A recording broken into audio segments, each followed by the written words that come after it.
Hi friends, in this video I am going to show you if you are not able to adjust the brightness of your laptop or desktop in Windows operating system.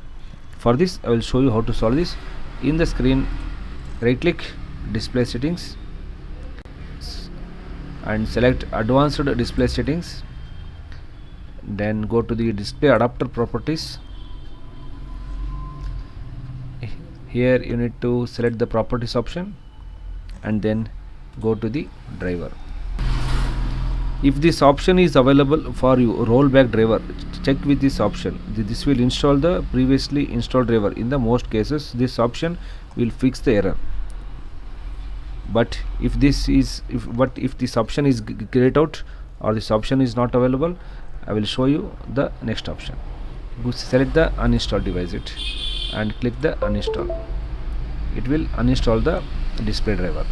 Then close it, then go to the Windows and click the run button. Here need to type device management.msc, click OK button. Here you need to find the display adapter.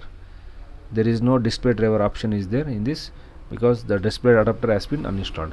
Click this, it will scan the display adapters.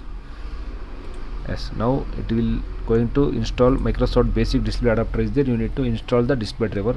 For this I will show you how to install it. Go to the start, go to the settings and select update and security option. Here you need to update your Windows.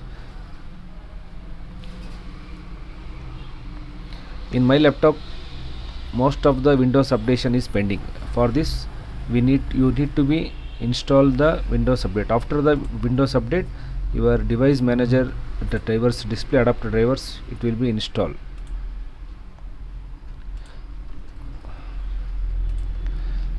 Your display adapter